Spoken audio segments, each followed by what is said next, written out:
नमस्कार मित्रों। तो आज की इस वीडियो में हम पढ़ने वाले हैं क्लास 12 बायोलॉजी का first chapter reproduction in flowering plant यानी कि पुष्पी पादपों में लैंगिक जनन। तो सबसे पहले चैप्टर को ही हम देख लेते हैं, चैप्टर है क्या एक्चुअल में।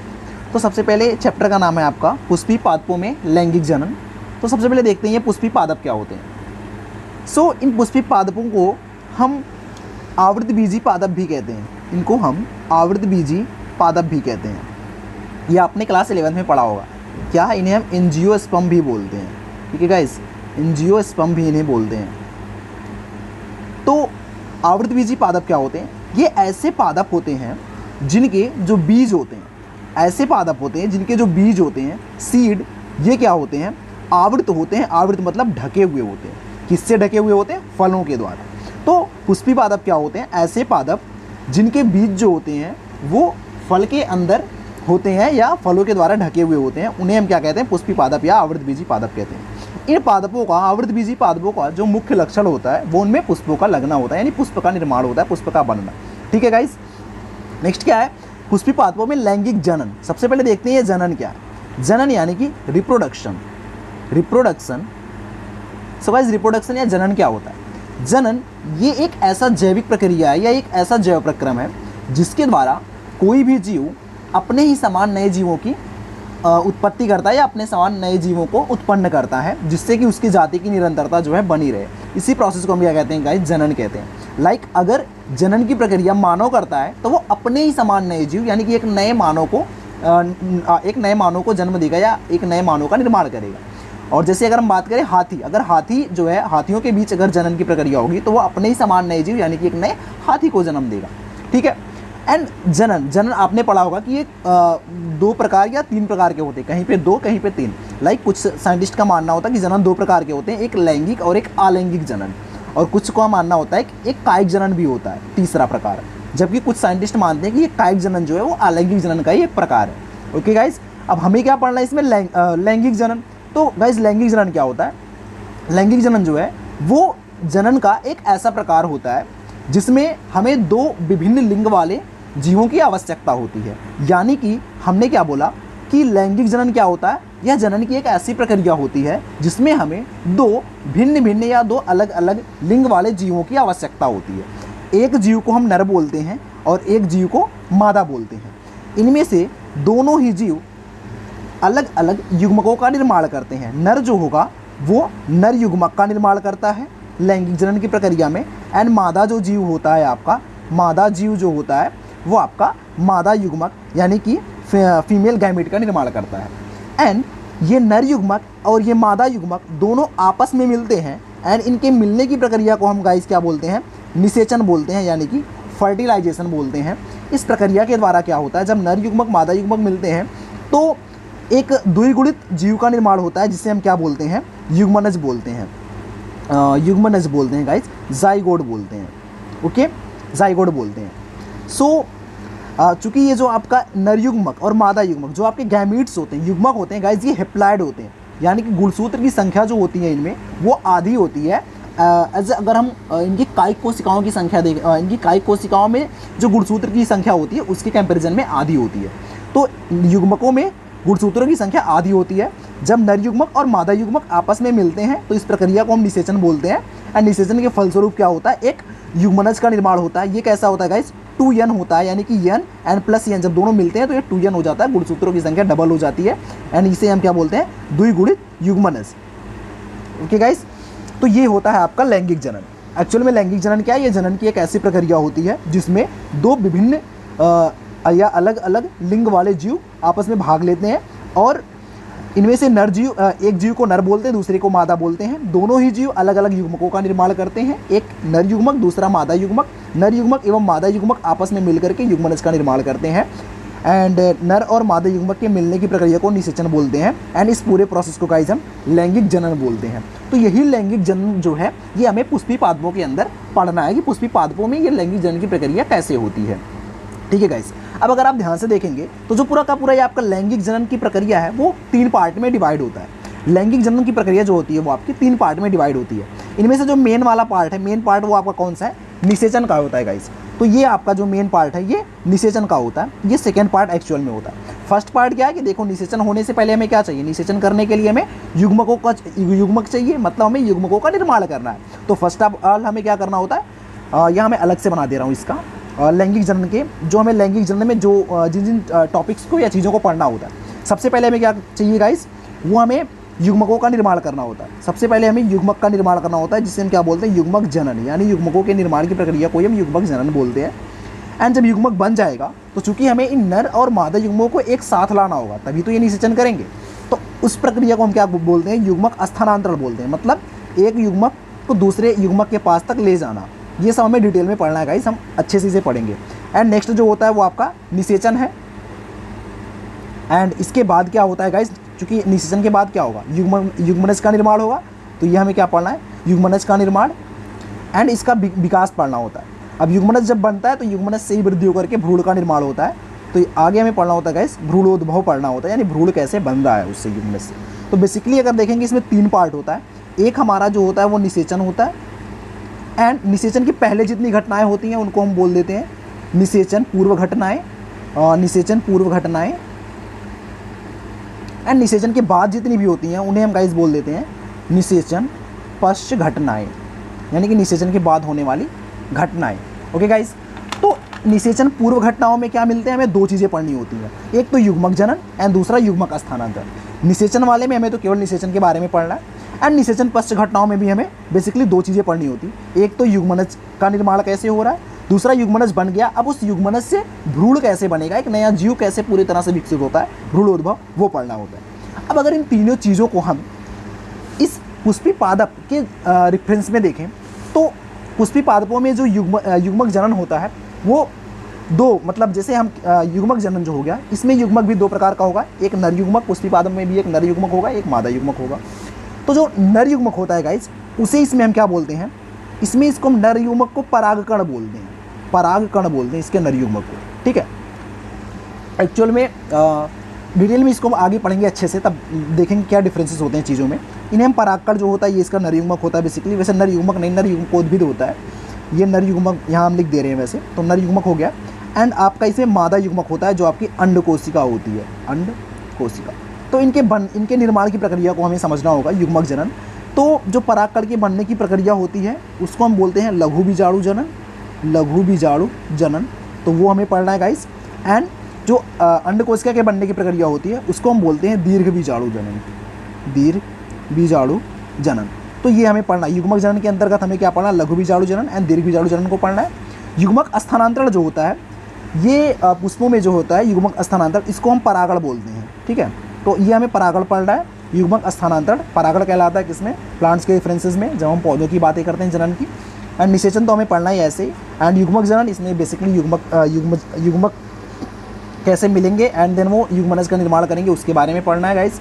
आफ्टर दैट ये युग्मनज कैसे एक नए जीव में विकसित होता है उसके बारे में, इसमें बेसिकली भ्रूणोद्भव के बारे में हम पढ़ेंगे। तो यहाँ हम बेसिकली बीज एंड फल के निर्माण के बारे में पढ़ते हैं, बीज एंड फल, क्योंकि जो बीज होता है वही उसी के अंदर एक जो बीज हमारा होता है उसी के अंदर हमारा भ्रूण होता है और उसी से एक नए जीव का निर्माण होता है, ठीक है गाइस। अब ये जो सारी प्रक्रिया होती है, ये लैंगिक जनन की जो पूरी की पूरी प्रक्रिया है पुष्पी पादप में, वो उसके एक विशेष भाग में होती है उस पौधे के, जिसको हम क्या बोलते हैं, फ्लावर या पुष्प बोलते हैं। तो गाइज हमें उसी पुष्प के स्ट्रक्चर को पहले देखना होगा एंड आफ्टर दैट हम सारी चीज़ों को डिटेल में देखेंगे। तो सबसे पहले हमें क्या पढ़ना है, पुष्प की संरचना के बारे में। अच्छा पहले ये देख लेते हैं पुष्प होता क्या है।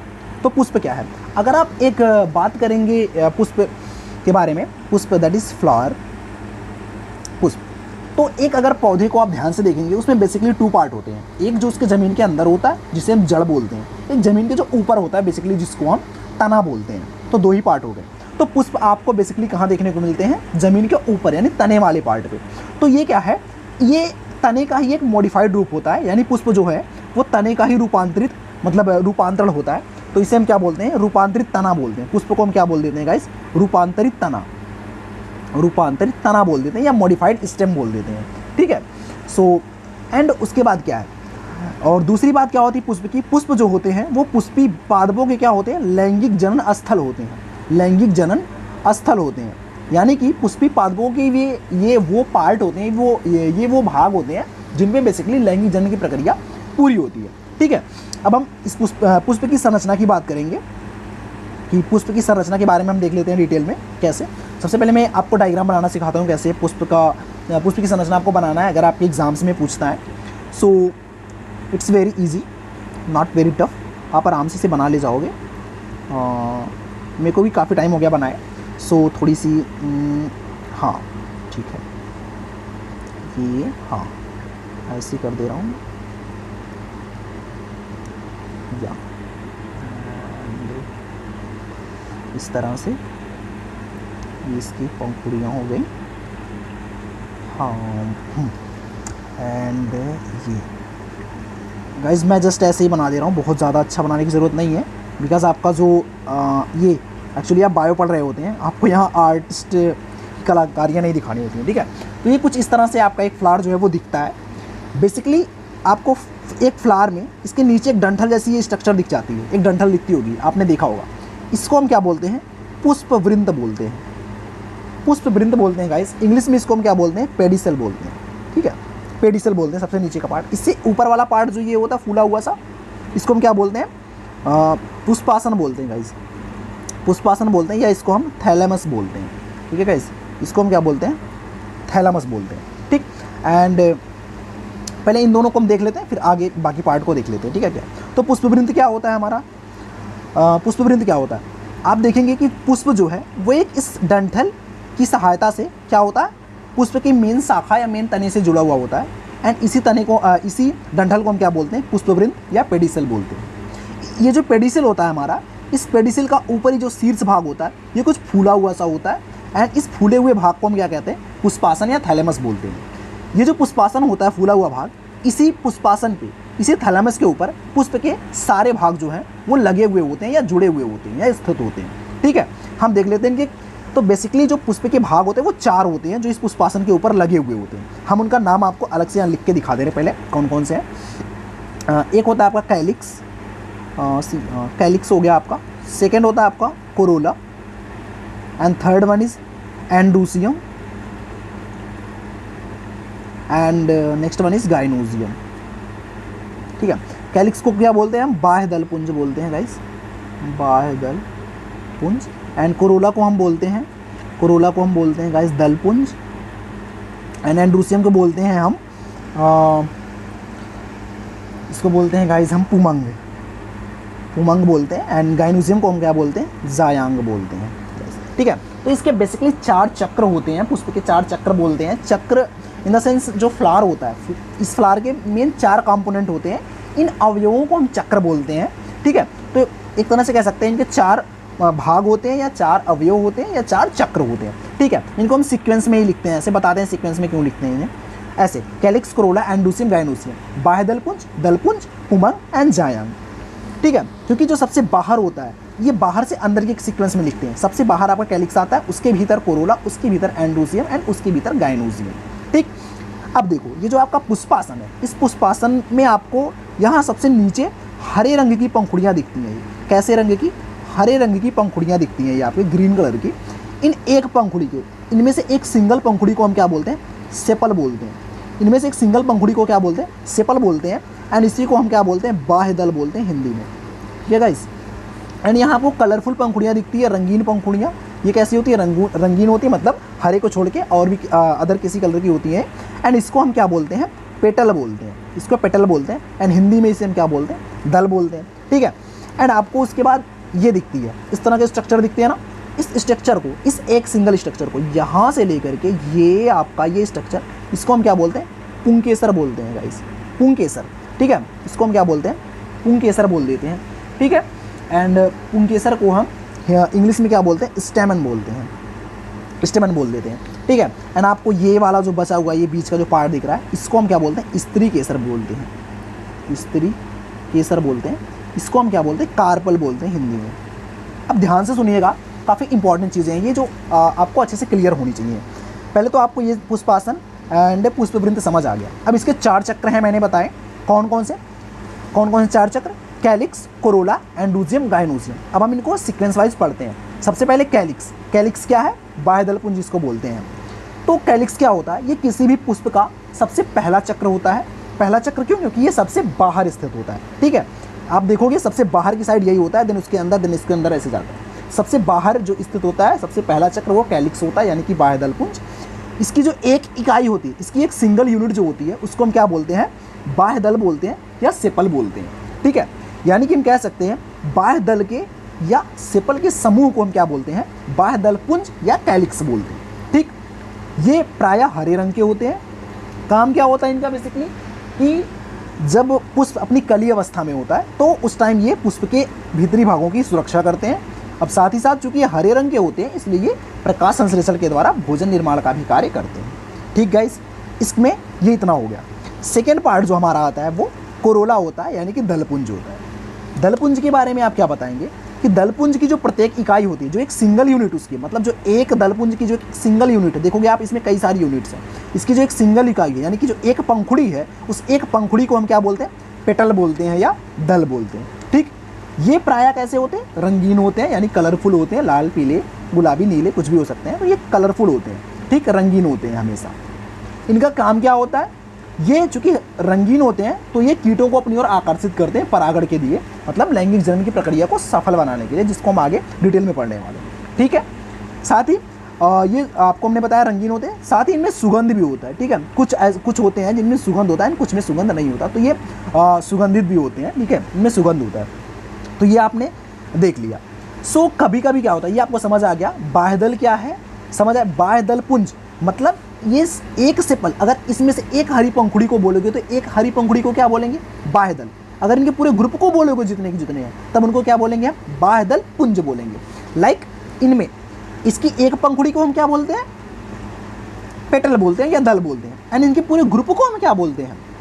कोरोला बोलते हैं या दल पुंज बोलते हैं, इस तरह से। ठीक गाइस, नेक्स्ट देखते हैं क्या है अगला। अच्छा हाँ, एक और चीज़ होता है, कभी कभी क्या होता है कि दोनों का कलर सेम सेम होता है। किन किन का? बाह्य दल का और दल का, इन दोनों का कलर कभी कभी सेम होता है, तो हम इनके बीच डिफरेंस नहीं कर पाते, हमें समझ नहीं आता है कौन सा पेटल है एंड कौन सा सेपल है। तो उस कंडीशन में हम इनको क्या बोल देते हैं? टेपल बोल देते हैं। टेपल बोल देते हैं। ठीक है, एंड टेपल समझ में आया क्या? टेपल जब हम सेपल एंड पेटल को डिफ्रेंशिएट नहीं कर पाते हैं, दोनों सेम टाइप के लगते हैं, तो उस कंडीशन में हम इन्हें क्या बोलते हैं? टेपल बोलते हैं। एंड इनके ग्रुप को, एंड तब उस ग्रुप को, टेपल के ग्रुप को हम क्या बोल देते हैं? पूरे के पूरे समूह को क्या बोल देते हैं? हम पेरियांथ बोल देते हैं गाइस, पेरियांथ बोल देते हैं। ठीक है, तो ये आपका हो गया। ठीक, हाँ, तो टेपल को हिंदी में बोलते हैं परिदल, एंड परिदल के पूरे समूह को क्या बोल देते हैं गाइस? हम परिदल पुंज बोल देते हैं। ओके, नाउ नेक्स्ट चक्र क्या होता है इनका? एंड्रूजियम होता है। सबसे पहले कैलिक्स, देन कोरोला, अब देन एंड्रूजियम। एंड्रूजियम को क्या बोलते हैं? पुमंग बोलते हैं। इस पुमंग की एक यूनिट को, जैसे इसकी ये एक यूनिट है, ये एक इकाई हो गई पुमंग की। देखो कई सारे हैं, एक पुंकेसर, दो पुंकेसर, तीन, चार, तो इन पुंकेसर मतलब इसकी एक इकाई को पुंकेसर या स्टेमेन बोलते हैं, और इसके पूरे के पूरे समूह को, यानी कि पुंकेसरों के समूह को हम क्या बोल देते हैं गाइस? हम एंड्रूसियम या पुमंग बोल देते हैं। अब अगर एक पुंकेसर को देखेंगे तो एक पुंकेसर में, ये आपका एक पुंकेसर है, हम यहाँ डिटेल में बना देते हैं थोड़ा सा। एक पुंकेसर जो आपको कुछ इस तरह से दिखेगा। ठीक है, कैसे बनाए? हाँ, ऐसे बना दे रहे हैं। ठीक है, चलो इस तरह से, ये आपका एक पुंकेसर हो गया। ठीक, ये आपका एक पुंकेसर हो गया गाइस। पुंकेसर मतलब स्टेमेन हो गया आपका। इसके बेसिकली तीन पार्ट होते हैं। एक ये डंठलनुमा संरचना, इसे हम फिलामेंट बोलते हैं या पुंतंतु बोलते हैं। ठीक है, एंड ये आपके दो लोब जैसे बाइलोब्ड स्ट्रक्चर या द्विकोष्ठीय संरचना इसमें होती है। बाइलोब्ड इसको बोलते हैं इंग्लिश में, बाइलोब्ड स्ट्रक्चर। इसको हम क्या बोलते हैं? पराग कोष बोलते हैं गाइस, पराग कोष बोलते हैं। अब ये फिलामेंट, ये वाला पार्ट आपका क्या हो गया? फिलामेंट हो गया, एंड ये वाला पार्ट आपका क्या होगा? परागकोष। अब ये फिलामेंट एंड परागकोष को यहाँ बीच में जो कुछ टिश्यूज कनेक्ट कर रहे हैं, इनको हम क्या बोलते हैं? कनेक्टिव टिश्यू बोलते हैं गाइस, कनेक्टिव टिश्यू बोलते हैं। एंड हिंदी में इसको हम क्या बोलते हैं? योजी उतक बोलते हैं गाइस, योजी उतक बोलते हैं। तो आप देखोगे कि एक पुंकेसर जो होता है बेसिकली तीन भागों से मिलकर बना होता है, पुंतंतु, परागकोष और योजी उतक। ठीक है, तो पुंतंतु क्या होता है? यह पुंकेसर का वह भाग होता है जो पुष्पासन से जुड़ा हुआ होता है, और यह परागकोष से इसे मतलब पुष्पासन को परागकोश से जोड़ने का कार्य करता है ये डंठल आपका। ठीक है, दूसरी चीज़ आपका पुंकेसर क्या होता है, ये आपका परागकोश। परागकोश क्या होता है, परागकोश जो होता है ये बेसिकली वह पार्ट होता है जिसके भीतर क्या होता है, परागकण होता है। अभी हमने बताया परागकण, नर युग्मक, हमें ये नर युग्मकों तक ही तो जाना था गाइस। तो जो नर युग्मक होते हैं वो कहाँ पे होते हैं, परागकोश के अंदर होते हैं। जो ये आपको ये बाइलोड स्ट्रक्चर दिख रहा है परागकोश, उसके अंदर होते हैं। ठीक है, समझ आ गया। तो अगर आपसे पूछे कि एंडोसियम या पुमंग के बारे में, तो पुमंग के बारे में क्या है, इसकी एक इकाई को, एक यूनिट को हम क्या बोलते हैं, पुंकेसर बोलते हैं। बेसिकली ये नर ये नर जननांग होते हैं, पुष्प के नर जननांग होते हैं ये। ठीक है, मेल रिप्रोडक्टिव ऑर्गन्स होते हैं ये। एंड इन पुंकेसरों के समूह को पूरे हम क्या बोलते हैं, पुमंग बोलते हैं या एंडोसियम बोलते हैं। ठीक है, एक पुंकेसर बेसिकली 3 भागों से मिलकर बना होता है। एक तो ये इसका एक पुंतंतु हो जाता है, ये आपका पुंतंतु हो जाता है, फिर आपका ये परागकोश हो जाता है। परागकोश और पुंतंतु आपस में कनेक्टिव टिश्यू यानी कि योजी ऊतक के द्वारा जुड़े हुए होते हैं। ठीक है, इन परागकोश जो होते हैं, परागकोश के भीतर परागकण भरे हुए होते हैं और परागकण के अंदर ही हमारा नर युग्मक होता है। ठीक है गाइस, आगे देखते हैं। नेक्स्ट जो है वो हमारा गाइनोसियम है यानी कि जायांग है। जायांग क्या होता है, बेसिकली ये बेसिकली आपके मादा जननांग होते हैं पुष्प के, ये आपके मादा जननांग होते हैं गाइस, मादा जननांग होते हैं। ठीक है, अब मादा जननांग होते हैं ये, तो यहाँ हालांकि मैंने एक ही बनाया, किसी किस फ्लावर में ये एक से अधिक भी हो सकते हैं।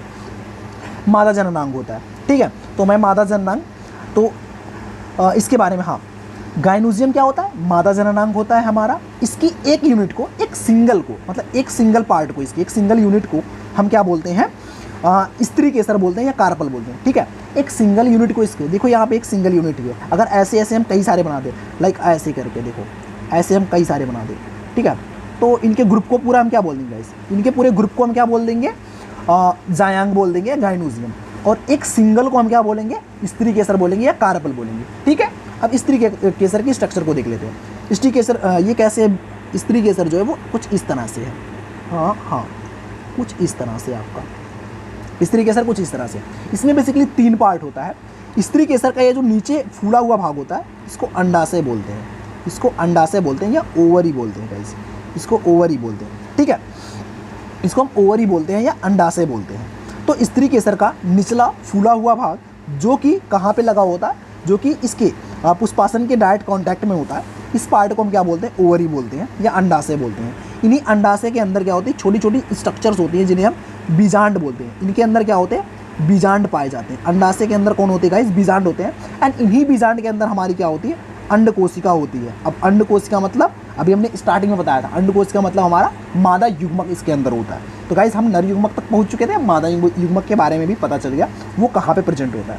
ठीक है, एंड इस स्त्री केसर का जो सबसे ऊपर ये जो शीर्ष भाग होता है, ठीक है, ये जो आपका इसका सबसे ऊपरी भाग है, इसको हम क्या बोलते हैं गाइस, वर्तिकाग्र बोलते हैं। वर्तिकाग्र मतलब स्टिग्मा बोलते हैं इसको। एंड स्टिग्मा, ये वर्तिकाग्र ही वह पार्ट होता है जो परागकण के समय परागण के समय परागकणों को ये रिसीव करता है यानी कि ग्रहण करता है, और यहीं से आपके जो नर युग्मक है वो चल करके यहाँ अंदर प्रवेश करते हैं। ठीक, तो वर्तिकाग्र क्या है, यह स्त्री केसर का वह भाग होता है या शीर्ष भाग होता है जो परागण के समय क्या है, परागकणों को ग्रहण करने का कार्य करता है। ये या हम बोल सकते हैं कि परागण के समय परागकण इसी के ऊपर आकर के गिरते हैं। ठीक है, और ये क्या है, ये आपकी वर्तिका कहलाती है। वर्तिका यानी कि स्टाइल कहलाती है गाइस। वर्तिका क्या होता है, वर्तिका एक डंठलनुमा स्ट्रक्चर होता है। बेसिकली इसके अंदर गैप होता है, जिससे गैप मतलब वो हम डिटेल में पढ़ेंगे कैसा होता है, सेल्स के बीच में, कोशिकाओं के बीच में होता है। तो ये वर्तिका जो होता है, ये वर्तिकाग्र और अंडाशय को आपस में जोड़ने का कार्य करता है। तो गाइस हमने आज हम इतना ही पढ़ेंगे पुष्प की संरचना तक। इसके अगले वीडियो में हम डिटेल में चीज़ों को पढ़ेंगे, जो नेक्स्ट टॉपिक हमारा होगा। एंड वैसे तो नेक्स्ट टॉपिक हमारा, हाँ कहाँ गया, हाँ 1 मिनट गाइस, ये सो हमें यही पढ़ना है बेसिकली, युग्मक जनन नेक्स्ट वीडियो में हम लोग पढ़ने वाले हैं डिटेल में। सो तब तक वीडियो में अगर कोई चीज़ आपको समझ नहीं आता है तो आप हमें कमेंट करके बता सकते हैं। एंड कोई भी इशू है तो आप हमें कमेंट करके बता दीजिए। अगर वीडियो आपको अच्छी लगी तो प्लीज़ लाइक ज़रूर करिएगा and share, subscribe, and thanks for watching.